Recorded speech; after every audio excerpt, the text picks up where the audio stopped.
Hey guys, it's your girl Tubbi of theantidote.com and the Nerdy Bird site, bringing you a live exclusive right here on Kickin The Real. We have a very special guest. How are you today, Ms. Robinson? I'm doing well. Had the pleasure to work with your son on several occasions, and we appreciate you for taking the time to come and kind of share your story with us and to kind of inform everybody on what the movement is right now, what you guys have going on his behalf. For you guys that don't know, Louis is an artist, or was an artist from Baton Rouge, that poured his heart and soul into his music, and unfortunately, in a tragic sense, it was taken from his family recently. Let's kind of touch bases on who Louis was growing up, the dynamics of his character as a kid. Well, Louis been wanting to rap since he was 2 years old. Nice. That was his whole demeanor. I'm gonna be a rapper. 4 years old, Head Start, Humpty Dumpty. Right. That was his first stage performance, rapping Humpty Dumpty. He went to Scotlandville Middle. He performed there. He shut the city down. He shut them down. Louis has always wanted to be a rapper. Right. But the streets kept calling him, and he left at 18 and went to the military. Okay. So he even rapped across seas in Korea and won a battle. How cool is that? You know, he just always wanted to rap. Very nice. Now, knowing that he was so musically inclined growing up, do you think that you played a part into his love for music? Yeah, I love old school music. I mean, we get in the car, we taking a road trip, we sing it. We Right. sing all the way to Texas and all the way back. Right. I remember him saying that certain days during the week you blast the music, and that's how he knew it was time to kind of get up and clean up. Yeah, every morning, Saturday morning, Sunday morning. He knew we got to clean up, and when he hear the music, it's time to get Right, up. right.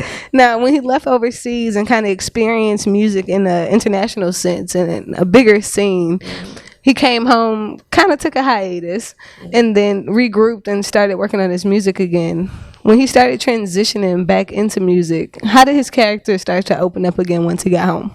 Well, when he came home, at first it was finna go like gangster rap. Right. And I said, Louis, come on, you got to change that. Right. You know, it's time to make something fun, something people can laugh at and dance. When it come on, you want people to dance. Right. And Let Me Through came out. And when I tell you, when they play it, I cut up. How was that moment when he came and he's like, all right, Mom, I have it. That song that we talked about, I have it. When he played it for you, how was that? Actually, when he played it for me, I was like, I like that, Louis. And probably a week later, after he really, straightened the music Right. out, and I heard it on the radio in Alexandria. Nice. They dropped it, and it went through the roof from that point on. Yeah, I remember the first time I heard it, I was like, wait, who is that? And they were like, Louis. I was like, wait, what Louis? I was like, Louis? They're like, yeah. I was like, dope. I'm so happy that it was taken and received the way it was, because even to this day, you hear that song, you see the whole club turn into like a tornado of bodies. Like everybody's just start moving. Any wedding you go to, in the party, they got to play it because it turns the party over. Right. It chases you into a different dynamic. Now, getting into kind of the more serious side of things, Louis kind of got mixed up into a place where I find that he was more so in the wrong place. Yeah, I think he was at the wrong place at the wrong time. And the streets are just so gutter. Right. They don't have love for nobody. So you step on my toe, I'm gonna get you. Right. That kind of that's what Baton Rouge is at, and we shouldn't be like that. Right. We all can eat off the same plate. I know, sit at the same table. And, they just don't understand this. It just have to be a change in the community. Right. Because I live in a community, and if something happens in my community, I don't want my kids to where they can't walk out the door. Right. So I feel that the community is going to have to step up, because if you're afraid to walk out your house, then that's not your home. Right. So we as people who work and go to work every day, we can't be comfortable in our community because we think the thugs gonna come take over. No, Right. that's not fair to us. Not at all. So, I just think that he was at the wrong place at the wrong time, and I leave justice to the police, Right. and whoever took my son's life, I feel that, I know I'll have to forgive them if I want to go to heaven. Right. So if you know something, tell something, and people, oh, I don't want to rant, I don't want to tell, but if it was your family, Right. how would you feel? Right. Then you would want somebody to call and say, call Crime Stopper, and tell who it was. But Right. it's my family, that Louis have 3 kids. Right. 3 babies. Beautiful children. Yeah, so they have to look at the videos from the antidote and say, that's my dad. daddy. And, they don't get the pleasure of him coming to their graduations and Right. going to their schools, because his life has been taken at an early age. Right. Now, not to tap into it too far, but that morning when you received that news, at what point did you have to regroup and kind of gather yourself? Well, actually, I had talked to Louis.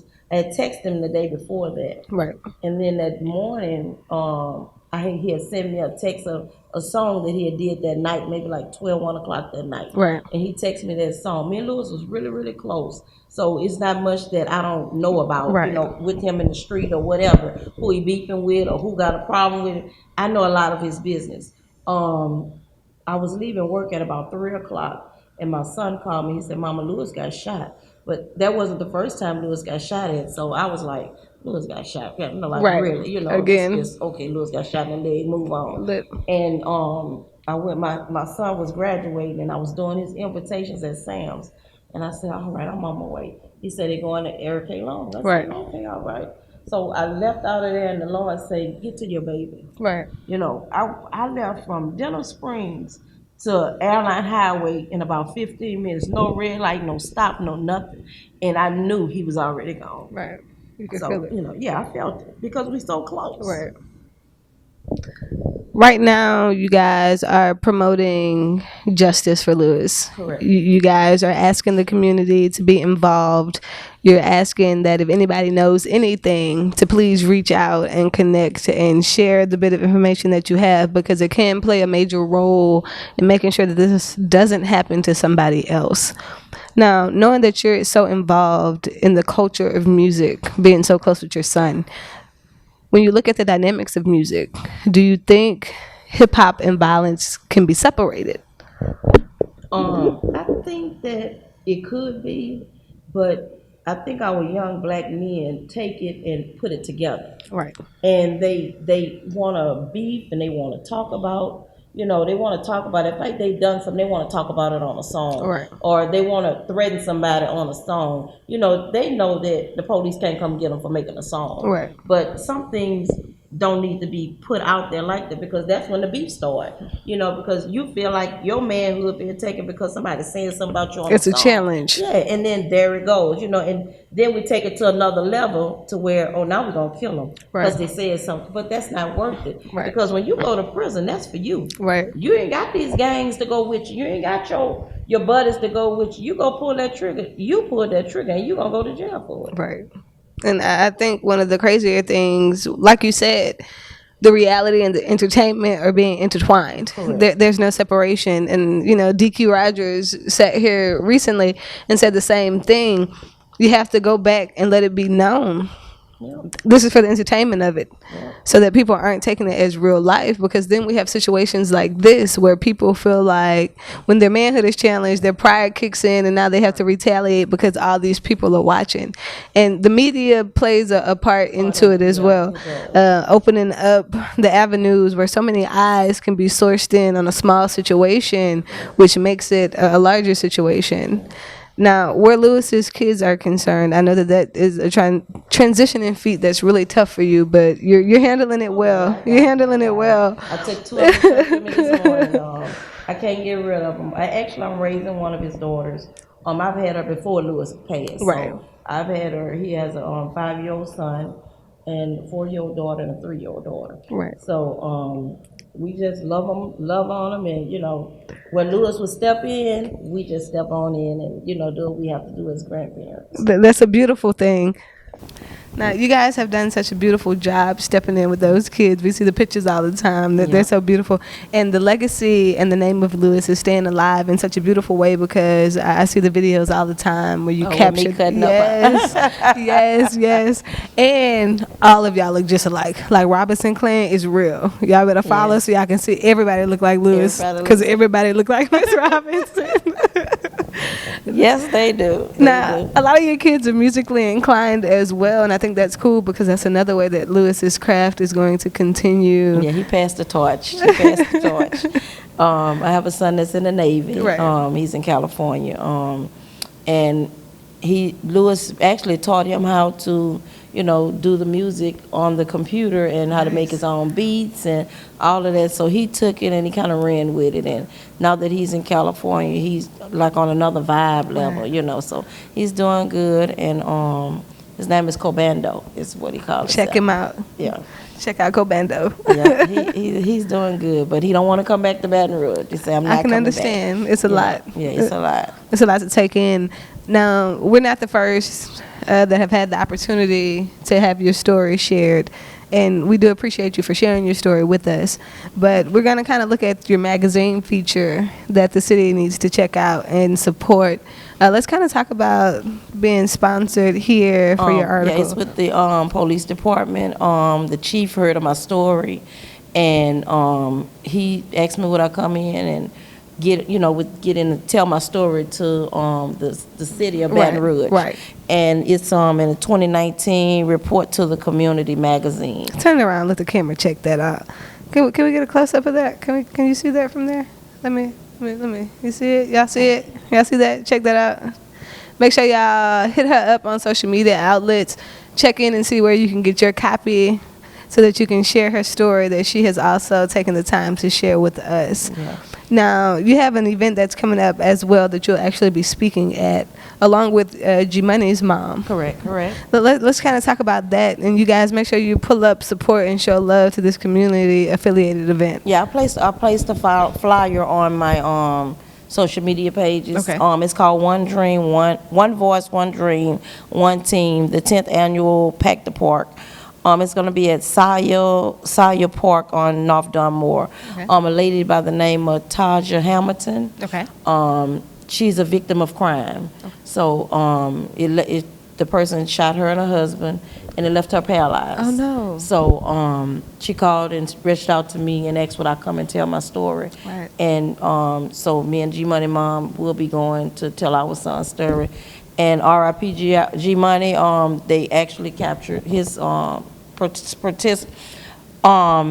proven until guilty, but the person that they saying that killed him, they actually captured him about 2 days ago. Very nice, and that brings hope to the community. Oh yeah, that keeps hope alive. It does. And us as the community, we have to get involved. Right. We have to, because it could be your child. Right, and we want to prevent the climate from growing. We want to make it where it's okay to let your kids go outside without your attendance again. Yeah, because my son got killed at 3:30 in the daytime. Kids getting off the bus, coming from school. So we know somebody saw something. Right. But you have to understand that it could be your child out there laid in the street, dead. So you have to, be willing to come forward and tell, because like I say, it could be you. The shoe could be on your foot. Right.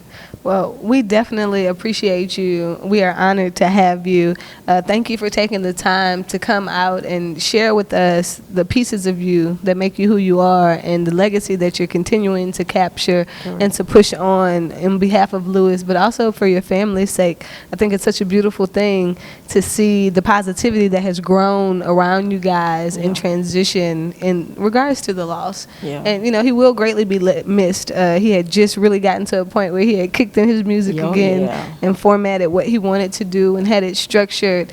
And I think this is going to open up the realm for bigger and better things where communities and music are concerned. Yeah, and he had a big fan base. Big fan base. I mean, I see people now, they be like, oh, you Louis Badazz, mama. I be like, yes, that's my baby. Say, oh, he look just like you. I even went up to Grambling, and they had some guys, some friends of his, called MG Fiji and Mike B. Right. They have a restaurant. So cool. They have some Louis Badazz wings on the menu. Y'all gonna have to go check that out, okay? Yeah. They was like, that's our brother. keep his name alive. That's love. So that's love. That's love, you guys. If you don't know, tag in, check out the magazine provided by the Baton Rouge Police Department. Get behind the scenes and share her story as she puts it in writing for you. Also, tag in, like, subscribe, and follow this interview so that if you know anything, if you've seen anything, if you've heard anything, you can come in anonymously. You don't have to let us know, but reach out and tell somebody what you know so we're able to continue to help the transition of a better community. That's now, right. We appreciate you so much. Thank you. Thank you so much, Ms. Robinson, for sharing with us. Thank you so much for the time. Follow her, okay? This is your girl, Tubbi. We're Kickin The Real, and we'll see y'all later.